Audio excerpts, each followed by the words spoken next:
Hello guys, you are very warm welcome to our channel BL story teller. और guys, आज मैं आपके साथ लिटिल लैंड डीमन का नेक्स्ट एपिसोड शेयर करने जा रही हूँ। उससे पहले मैंने आपके साथ आर शेयर्ड ओमेगा भी शेयर कर दिया है और लव स्टोरी टेलर चैनल, जिसका डिस्क्रिप्शन में लिंक है, उस पर जाकर मैंने रनवन की स्टोरी यानी कि चू वनिंग मोरन की स्टोरी भी शेयर कर दी, जिसके 4 पार्ट आज मैंने शेयर किए हैं। उसके अलावा स्ट्रेंज इंसिडेंट का बार बार सब बोलते थे कि दीदी कब डाल रहे हो, तो आज मैंने उसका पार्ट डाल दिया है, तो आप उसे भी जाकर सुन सकते हैं। Thank you very much guys. मैं ऑलरेडी सुबह से 6 रिकॉर्डिंग कर चुकी हूँ और अब बोल बोल के मेरा बहुत दुख चुका है, तो अगर ये पार्ट थोड़ा छोटा भी हो तो प्लीज़ बियर कर लेना। Thank you very much. चलिए आज के पार्ट को हम शुरू करते हैं। लवांग जी, जैसे कि हमारा लिटिल लैंड डीमन क्यूट सा प्यारा सा लवांग जी जो है वो अपनी सारी चीज़ों को भूल चुका था और बस उसे इतना पता था जैसे कि वो पहले हमेशा से जानता था कि जो कल्टिवेशन दुनिया के लोग होते हैं ना, वो बहुत बुरे होते हैं।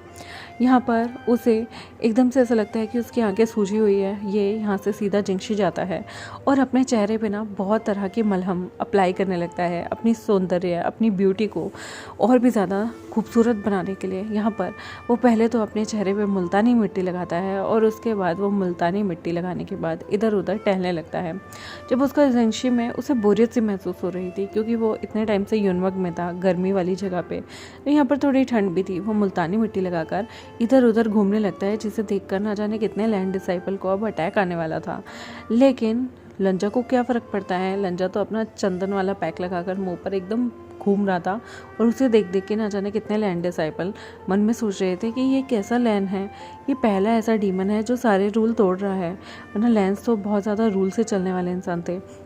लंजा अपनी चीज़ों को भूल सकता था पर अपनी हरकतों को सुधार नहीं सकता था। यूनमग में रहकर सबको इस तरह से ब्यूटी प्रोडक्ट यूज़ करते हुए देख, स्पेशली यूनमग की लड़कियां तो बहुत सुंदर लड़कियां होती हैं, ये पूरे जग में मशहूर हैं। तो वांगची को अपने सबकॉन्शियस माइंड में ये सारी ब्यूटी वगैरह वगैरह वाली चीज़ें याद थी, तो वो अपने सबकॉन्शियस माइंड को यूज़ करते हुए यहाँ पर आराम से टहलता है। और जब उसका मुंह का वो चंदन का पैक सूख जाता है तो फिर उसके बाद वो एक पॉन्ड के पास जाकर अपना चेहरा धोने लगता है। वांगजी यहाँ पर बहुत ही रिफ़्रेशिंग सा फील कर रहा था और उसके बाद वो यहाँ पर फटाफट जाता है और ब्रदर से कहता है, ब्रदर मेरे रूम में थोड़ी सी चंदन की अगरबत्तियाँ मिस हैं, आप मेरे चंदन की अगरबत्तियाँ कहाँ रखी हैं, प्लीज़ मेरे रूम में लगवा दीजिए। वांगची के रूम में बहुत सारी चीज़ें ऑलरेडी मिसिंग इसलिए थी क्योंकि वो काफ़ी सालों से यूनमग में रह रहा था, तो यहाँ पर बहुत सारी चीज़ें रेगुलर बेस पे उसके कमरे में नहीं रखी जाती थी या फिर अलमारी में बंद करके रखी हुई थी और वांगची को इन चीज़ों की आदत नहीं थी। तो यहाँ पर शिचन कहते हैं, डोंट वरी, मैं बाकी लोगों से कहकर तुम्हारा सामान तुम्हारे पास पहुँचा दूँगा। यहाँ पर जो वांगची है वो फिर से टहलते टहलते उसे भूख लग रही थी, पता नहीं क्यों उसे क्रेविंग हो रही थी, उसे यूनमग की याद आ रही थी, यूनमग के सूप की खुशबू आ रही थी। और यहाँ जब वो गूसू में वही बेकार सा खाना सोचता है कि उसे यहाँ पर वही उबला उबला खाना मिलेगा, तो उसका मुंह सैड सा हो जाता है अपने आप ही, क्योंकि वो मस्त स्पाइसी, चटपटा, मीठा, खट्टा सारे तरीके के खाने खाता था और यहाँ पर ये खाने की खुशबू उसे अट्रैक्ट ही नहीं कर रही थी। उसका पेट बहुत ज़ोर से बुर्र बुर्र ऐसी आवाज़ें कर रहा था और वांगजी को भूख भी लग रही थी। वांगजी जो है यहाँ से लैंड किचन में जाता है और उनसे पूछता है, आप क्या बना रहे हो। जब वो देखता है कि वो लोग वही बोरिंग से सब्जी बना रहे हैं तो पता नहीं क्यों उसको क्रेविंग होती है। वो यहाँ पर अपने लिए थोड़े से नूडल्स निकालता है, वो सोचता है आज मैं सूपी नूडल बनाऊँगा और वो वहाँ पर अपने लिए सूपी नूडल बनाने लगता है। पता नहीं क्यों उसे ऐसा लगता है कि उसे उन नूडल्स में चिली भी डालनी चाहिए। उसे अंदर से क्रेविंग हो रही थी, इच्छा जाग रही थी कुछ खट्टा मीठा चटपटा खाने की, और वो यहाँ पर उसमें मिर्ची भी डाल देता है। चटपटा सा एकदम सूप बनाकर वो यहाँ पर मटकता हुआ अपने जिंगशी के लिए लेके जा रहा था। जब वो यहाँ से मटकता हुआ जा रहा होता है ना, तो यहाँ पर वेवोशन को भी उसके सूप की खुशबू आती है। वेवोशन को ऐसा लगता है जैसे उसने पहले भी इस तरह की चीज़ें चखी हैं। यहाँ पर वेवोशन को और भी ज़्यादा भूख लग जाती है।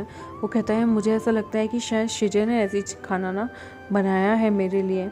और यहाँ पर वो कहता है, मुझे भूख लगी है, खाने में क्या बना है। कंपाउंडर कहता है, यहाँ पर तो उबली सब्जियाँ ही मिलती हैं, तुम बताओ तुम्हें क्या खाना है। विंग का मुंह उतर जाता है। वो कहता है, उबली सब्जियाँ, ये सूप कौन बना रहा है, मुझे भी खाना है। यहाँ पर कंपाउंडर कहता है, वही लैन लिटिल मास्टर वो लेके जा रहे हैं। यहाँ पर विंग जो है वो उसको ऑलरेडी चोट लगी हुई थी, उसे यहाँ पर वही बोरिंग सा खाना खाना था और वो मुंह लटकाए हुए उस डीमन के सामने तो बिल्कुल नहीं झुकना चाहता था। यहाँ पर उसके सामने जब वो बोरिंग खाना आता है ना, तो यहाँ पर कंपाउंडर उसे खिलाने लगता है, पर विभूषण मुंह बना रहा था। उसके मन में वांगजी द्वारा ले जाया गया वो डिलीशियस खाना बार बार आ रहा था। उसकी खुशबू उसकी नाक में दम करके रखी हुई थी, उसकी भूख को और बढ़ा रही थी, लेकिन सामने एक बेजान सा खाना देखकर उसका बिल्कुल मन नहीं कर रहा था।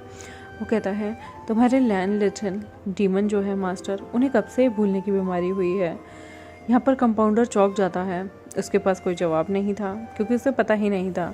वो कहता है, कुछ टाइम से हुई है शायद, मुझे इतना पता नहीं है उनके बारे में। विंग कहता है, वैसे मैं यहाँ कैसे आया, मुझे कुछ भी याद नहीं आ रहा। तब भी कंपाउंडर कुछ जवाब नहीं देता। विंग कहता है, तुम कितने बोरिंग हो, तुम कुछ जवाब ही नहीं देते, चुप रहते हो। यहाँ पर कोई मुझे पूछने भी नहीं आता मैं यहाँ कैसे आया, किसी ने मुझे जवाब भी नहीं दिया। कहीं तुम लोग मुझे किडनैप करके तो नहीं ले आया, और उसके बाद जब तुम लोगों ने मुझे किडनैप कर लिया तो यहाँ पर लाकर पटक दिया है। यहाँ पर वो इंसान कुछ भी नहीं बोलता। कंपाउंडर बस उसे देखता रहता है। विंग को चेक करने के लिए लैंड हीलर आते हैं। विंग को चेक करने के बाद वो जब जाने लगते हैं तो विंग उनसे पूछने लगता है कि मैं यहाँ कैसे आया, ये इंजरीज मुझे कैसे हुई, क्या हुआ था। तो वो लैंड हीलर कुछ भी उसे नहीं बताते हैं और कहते हैं, हमें कुछ नहीं पता। विंग पूछता है, मैं यहाँ कैसे आया, वो तब भी कुछ नहीं बोल पाते। विंग मन में सोचता है कि कुछ तो गड़बड़ लग रही है, ये लोग कुछ भी जवाब नहीं देते। विंग कहता है, मुझे अपने अंकल से बात करनी है। तो यहाँ पर शिचन आते हैं और कहते हैं, तुम्हें यहाँ पर कुछ दिन रहना पड़ेगा। विंग कहता है, क्यों। वो बोलते हैं कि युनमक में वेंसेक्ट ने हमला करने के लिए पहुँचे थे। एक्चुअली तुमने वेंसेक्ट में काफ़ी सारा उधम मचाया है, उसके बाद तुम्हें इंजरी हो गई और तुम्हें यहाँ भेज दिया गया। विंग यहाँ पर कहता है, पर मैंने ऐसा क्या किया। यहाँ पर शिचन बातों को तोड़ मोल गोल गोल घुमा कर कहते हैं, मुझे नहीं पता, पर युनमक से तुम्हारे लिए आया है कि तुम्हें कुछ दिन हमारे डीमन वर्ल्ड में रहना होगा, क्योंकि वेंसेक्ट के लोग तुम्हें ढूंढ रहे हैं। वेंसेक्ट के लोग युनमक में भी वहाँ पर हमला करने पहुँचे थे, पर जैसे तैसे कर सेक्ट लीडर जियांग ने उस चीज़ को संभाल लिया। तुम्हें कुछ दिन यहीं रहना होगा। विंग कहता है, पर आप लोगों का फूड इतना बोरिंग है, यहाँ पर कोई किसी से बात नहीं करता, और आपका भाई वो तो बहुत बदतमीज़ है, और ऐसे माहौल में मैं कैसे यहाँ रहूँगा। युनमक में बहुत अच्छे तरीके के खाने मिलते थे, मेरा परिवार है वहाँ पर, मेरा यहाँ पर बिल्कुल दिल नहीं लग रहा। यहाँ पर शिचन कहता है, अगर तुम वापस जाकर अपने सेक्ट पे वैन सेक्ट, नी सेक्ट और बाकी के सेक्ट जिन पे तुमने हमला किया है उनके द्वारा तुम युनमक को बर्बाद कराना चाहते हो तो तुम वापस जा सकते हो। यहाँ पर वो इतनी सी बात कहकर वापस चले जाते हैं। विंग सोचता है, आखिर ऐसा क्या हुआ है जो यहाँ पर वो सारे के सारे सेक्ट इनके सेक्ट पे हमला बोलने के लिए तैयार हैं। विंग के पास ना पेपर था ना पेन, वो अंकल से कुछ पूछ भी नहीं सकता था, वो जंगचा से भी नहीं पूछ सकता था, क्योंकि उसे ऐसा लग रहा था कि उसने अगर कोई बहुत बड़ी मिस्टेक की है तो जंगचा उसका साथ कभी नहीं देगा, उल्टा उसे गालियाँ देगा। अंकल भी यहाँ पर कब तक अपना मुंह छुपा के फिरेंगे। विंग सोचता है कि ठीक है, कुछ दिन लैंसेक्ट में रहना कोई बहुत बुरा आइडिया नहीं है।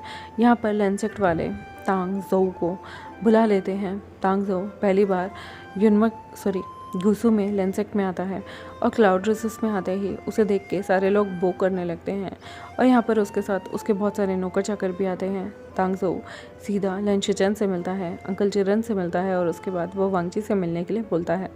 वांगजी जो कि अपने रूम में बैठा हुआ मस्त नूडल, वो भी स्पाइसी वाले खा रहा था। यहाँ पर तांग जोऊ उसके रूम में आ जाता है। वांगजी जो कि आराम से बैठा हुआ था, बहुत मस्ती कर रहा था, वो देखता है कि उसके जिंगशी में किसी ने आहट दी है। वो कहता है, कौन है, मैं नूडल खा रहा हूँ, बाद में आना। लेकिन यहाँ पर तांग जोऊ उसके दरवाजे को खटखटाकर अंदर ही घुस जाता है और कहता है, वांगजी, लिटिल वांगजी, तुम यहाँ क्या कर रहे हो। वांगजी उसकी तरफ देखता है और कहता है, तुम कौन हो, तुम लैंसेक्ट से नहीं लग रहे, तुम अंदर कैसे आ रहे हो। पीछे पीछे शिचन और अंकल चेरन भी आते हैं। वो कहते हैं, वांगजी, ये तांग जोऊ है, तुम्हारा अल्फ़ा, तुम्हें इसी के साथ इसी की जगह जाना है, तांग सेक्ट में। वांगजी हैरान होता है और कहता है, पर मैंने तो तुम्हें पहले कभी नहीं देखा, तुम मेरे अल्फ़ा कैसे हो सकते हो, मुझे तो तुम याद भी नहीं हो। हमारी शादी कब हुई है, हमारी शादी में क्या क्या हुआ है, मेरी ड्रेस कहाँ है, और सारी चीज़ें मुझे बताओ, और तुमने ये मुझे मार्क कैसे किया कि हमारे बीच सब कुछ हो चुका है। तांग जोऊ मुस्कुराता है और कहता है, वांगजी खुद पे स्ट्रेस मत दो, हमारी शादी बहुत प्यार से हुई थी, धूमधाम से हुई थी, यहाँ पे लेंस एक्ट के अंदर ही हुई थी। और उसके बाद तुम मेरे साथ तांग वाली जगह जाना चाहते थे, पर उससे पहले ही हमारी सुहागरात जब जंक्शन में हुई तो तुम यहाँ पर छोटा सा तुम्हें चोट लग गई, जिसकी वजह से तुम अपनी याददाश्त भूल जाते हो। तुम्हारे ठीक होने तक मैंने तुम्हें क्लाउड रेसेस में ही छोड़ दिया, पर डोंट वरी, अब तुम मेरे साथ चलो डीमन वर्ल्ड में। डीमन हम लोग बहुत प्यार से रहते हैं। तुम्हें मैं अपने प्यारे कॉन्सर्ट की तरह, इवन एम्प्रेस की तरह रखूँगा। वो वांगजी के बिल्कुल पास आता है, पर वांगजी कहता है दूर रहो मुझसे, पहले मुझे मेरे नूडल्स खाने दो, और खबरदार जो मेरे नूडल्स की तरफ देखा तो। तांगजो जैसे ही उन्हें स्मेल करता है उसे लगता है इसमें तो मिर्ची डली है। वो वांगजी से कहता है तुम इतनी मिर्ची कैसे खा सकते हो। वांगजी कहता है मुझे स्पाइसी फूड पसंद है। और तुम एक बात बताओ, तुम्हारी कोई कॉन्कनबाइन, कॉन्सॉर्ट या फिर कोई और बीवी है। तांगजो मुस्कुराता है और कहता है कॉन्सॉर्ट बहुत सारी हैं, कॉन्कनबाइन भी हैं, पर एम्प्रेस नहीं है। एम्प्रेस तुम बनोगे ना, तुम्हारे लिए तो वो सीट मैंने खाली छोड़ी हुई है। और वैसे भी तुम्हारा और मेरा जो बच्चा होगा वो ही आगे चल के हमारे तांग फैमिली में डिसेंडेंट बनेगा। वैसे मेरी कॉन्सर्ट्स के साथ और मेरी कॉन्कनबाइन के साथ मेरे बच्चे हैं, पर एम्प्रेस का बच्चा ही आगे चल के क्राउन प्रिंस बनता है, डिसेंडेंट बनता है, तो मुझे कोई प्रॉब्लम नहीं। तांजो यहाँ पर वांगजी के बहुत करीब आता है, पर वांगजी यहाँ उससे दूर भागने लगता है। वांगजी को बहुत गुस्सा आता है। वांगजी यहाँ पर ताउनसो को आंखें दिखाने लगता है। यहाँ पर शिचन और अंकल चिरन वांगजी को रोकते हैं, पर वांगजी को बहुत ज़्यादा गुस्सा आ जाता है। वो कहता है तांगजो अगर तुम मेरे करीब आए ना अगली बार, तो मैं अपनी बेचन से तुम पे हमला कर दूंगा। वांगजी उससे बार बार खुद से दूर रहने के लिए कहता है। वांगजी यहाँ पर गुस्से में नूडल्स अच्छे से खाने के बाद, सूप पीने के बाद अपनी बेचन निकाल के सीधा तांगजो की गर्दन पे रख देता है और कहता है मुझसे दूर रहना, मुझे नहीं याद तुम मेरे पति हो या नहीं हो, अल्फा हो या नहीं हो। मुझे जब तक कुछ याद नहीं आता तब तक मैं तुम्हारे साथ नहीं जाऊँगा, और मुझसे दूर रहना। मेरे पास चिपकने की कोशिश की तो इस तलवार से मैं तुम्हारी गर्दन काट दूंगा। बट यहाँ पर तांगजो बड़े प्यार से अपनी गर्दन से उस तलवार को साइड करता है और वांगजी को देखकर अपनी निगाहों से उसे निहारने लगता है। और उसके बाद वो वांगजी से कहता है तुम इतने फियर्स हो, इसलिए तुम तांग परिवार की एम्प्रेस बनने के लिए बिल्कुल परफेक्ट हो। मुझे कोई शिकायत नहीं जवजुन। वैसे सच में कहा जाए तो आपका जो भाई है वो मेरे लिए सबसे ज़्यादा लकी और मुझे सबसे ज़्यादा प्यारा है। इसका अच्छे से ख्याल रखना। मैं जल्द ही फिर से आऊँगा इसे लेने के लिए। तब तक मैं अपने रूम में जाता हूँ, वहाँ पर रुकता हूँ, क्योंकि मुझे लगता है अभी आपका भाई कंफर्टेबल नहीं है।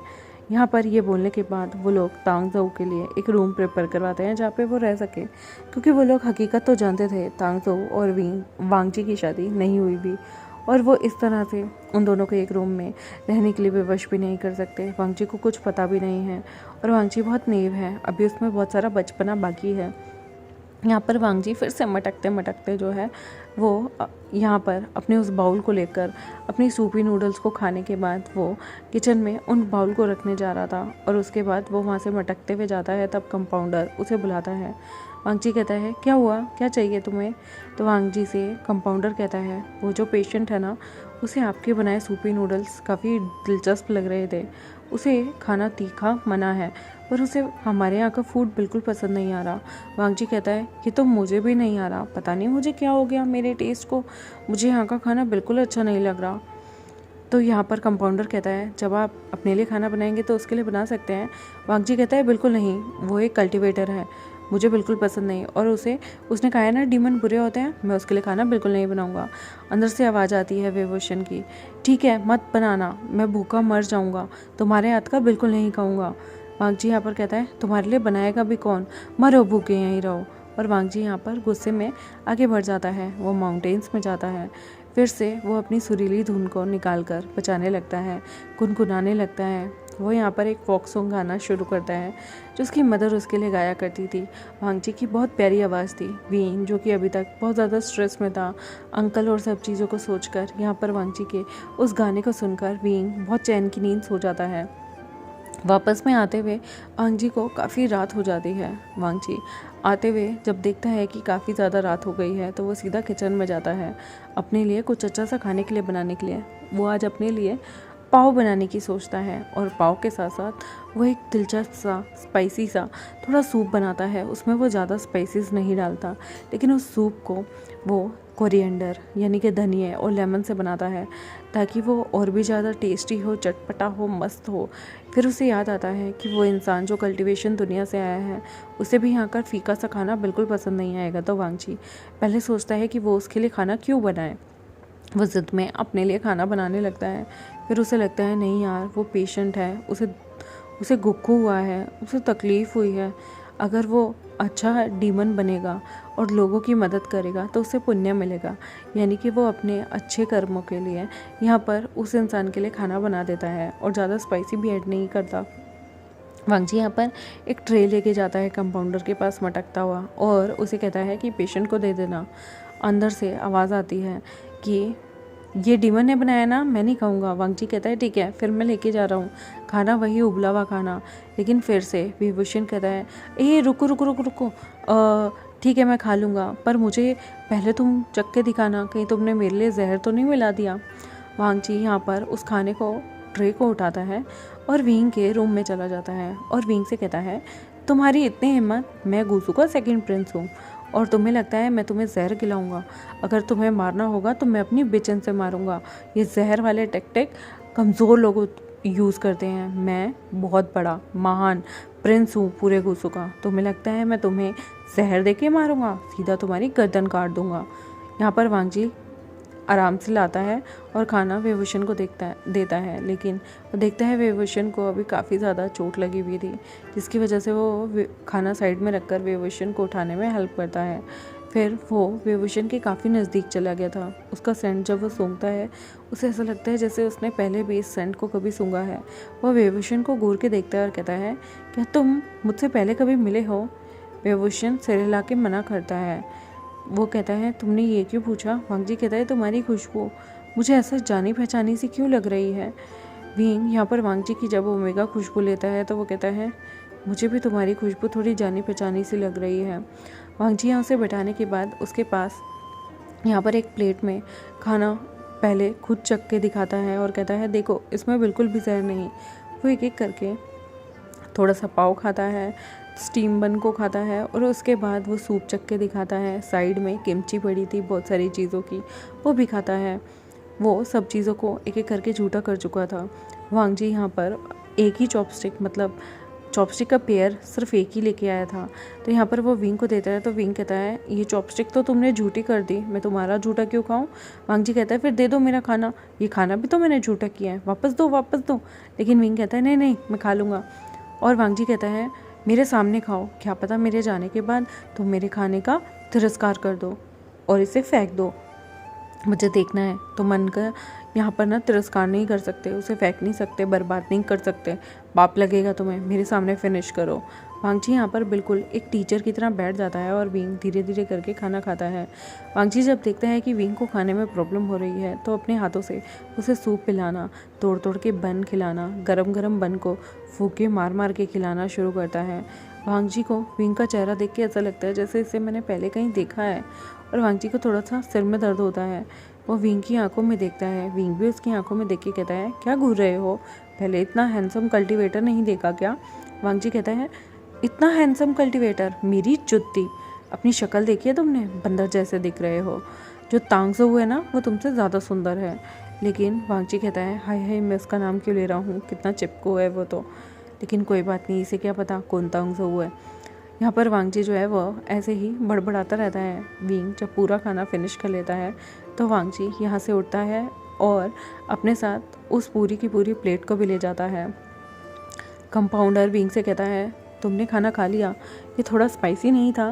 विंग कहता है लेकिन मुझे ऐसा लगा जैसे मैंने घर का टेस्ट खाया है, और सच बताऊँ तो ये डीमन इतना बुरा भी नहीं है, बस थोड़ा सा अकड़ू है। मुस्कुराकर कंपाउंडर कहता है ये छोटे लैंड मास्टर हैं और वैसे भी ये ही सबसे ज़्यादा शरारती, सबसे ज़्यादा नोटी हैं। पूरा का पूरा लैंड सेट सिर्फ इनसे प्यार करता है क्योंकि ये सबसे ज़्यादा कीमती हैं। हेडमास्टर चिरन इनसे बहुत प्यार करते हैं और तो और इनके ब्रदर भी इनके सारे नखरे उठाते हैं।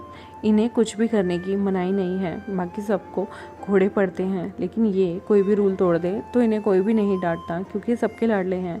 विभूषण कहता है लेकिन दिल का अच्छा है, पर है तो डीमन ही। यहाँ पर विभूषण जो है वो मन में सोचता है कि वांगची की हाथों का टेस्ट ऐसा लगता है जैसे उसने पहले कभी खाया है। शायद उसकी शिजे भी ऐसा ही खाना बनाती हैं। यहाँ पर उसे टेस्ट तो बिल्कुल फेमिलियर लग रहा था, पर उसे याद नहीं आ रहा था उसने कहाँ खाया है। क्या शिजे ने बनाया था या फिर मैडम यू ने। फिर वो मन में सोचता है मैं इतना ज़्यादा क्यों सोच रहा हूँ। मैं वांगची की आंखों में जब भी देखता हूँ उसकी वो हनी सी आंखें, मुझे ऐसा क्यों लगता है मैंने कहीं देखी है। क्या वैसी ही खूबसूरत किसी महिला से मैं मिला हूँ। मैं तो अभी तक वर्जन हूँ। यहाँ पर विभूषण को लगता है उसने कुछ भी नहीं किया, लेकिन हकीकत बात यह है कि वांगची और उसके बीच सब कुछ हो चुका है। विभूषण जो है ना वो आराम से लेटा होता है और वो गलती से वही गाना गुनगुनाने लगता है जो वांगची अभी गा रहा था। फिर वो अपने मुंह पे हाथ मारता है और कहता है ये मैं क्या कर रहा हूँ, मैं इसका गाया हुआ गाना क्यों गुनगुना रहा हूँ। नहीं नहीं नहीं नहीं, मुझे यनमक का कोई फोक सॉन्ग गाना चाहिए। लेकिन उसे कोई चीज़ याद ही नहीं आ रही थी। यहाँ पर वांगची जो है वो मटकता हुआ किचन में गया था और वापस से अपने लिए सारा खाना लेके आया और वो बैठ के उस पूरे खाने को खाने लगता है। फिर वो देखता है कि वो जो किमची उसने बनाई थी ना वो थोड़ी सी ज़्यादा स्पाइसी हो गई थी। फिर वो सोचता है पर उस कल्टीवेटर ने ज़रा सी भी कंप्लेन नहीं की। वो धीरे धीरे खाने लगता है और फिर कहता है ठीक है, अब मुझे कल भी उसके लिए कुछ अच्छा बनाना होगा। उसके लिए क्या बनाऊँ, पालक का सूप बनाऊँ क्या। शायद यह सही रहेगा। कौन, पालक का सूप बनाऊंगा उसके लिए और अपने लिए भी। इसी बहाने मेरा थोड़ा मन लग जाएगा। पता नहीं यहाँ पर मेरा मन क्यों नहीं लग रहा। मैं तो हमेशा से गुस्सों में पला बड़ा हूँ, मुझे यहाँ पर इतना ऑकवर्ड क्यों लग रहा है। पता नहीं, मेरी याददाश्त जब से गई है मुझे यहाँ पर बहुत अजीब सा लग रहा है। कंफर्टेबल भी फील नहीं हो रहा और मेरे साइज़ के कोई कपड़े भी नहीं हैं। ये ऐसा क्यों हो रहा है। यहाँ पर वांगची सोचने लगता है कि उसके साथ क्यों हो रहा है। और यहाँ पर ये एपिसोड ख़त्म होता है। गाइस जिन को लगता है कि इन लोगों के साथ बहुत बुरा हुआ है, तो गाइस स्टोरी तो अभी शुरू ही हुई है। इन दोनों की स्टोरी आगे बहुत अब बाकी है। कोई 1-2 चैप्टर में ये स्टोरी ख़त्म नहीं होगी। थोड़ी लॉन्ग स्टोरी है और देखने में मज़ा आएगा। विंग और वांगची को दोबारा से एक दूसरे से प्यार करने में, एक दूसरे को समझने में, एक दूसरे के दिल की भावना पढ़ने में, और जो ये एक दूसरे को भुला पाए हैं, देखते हैं एक दूसरे को याद कर पाएंगे या नहीं। देखते हैं अगले आने वाले एपिसोड में। तब तक मेरे चैनल को सब्सक्राइब, वीडियोस को लाइक, बेल आइकन को प्रेस करना बिल्कुल मत भूलिएगा। मिलते हैं आपसे नेक्स्ट एपिसोड में, तब तक के लिए बाय।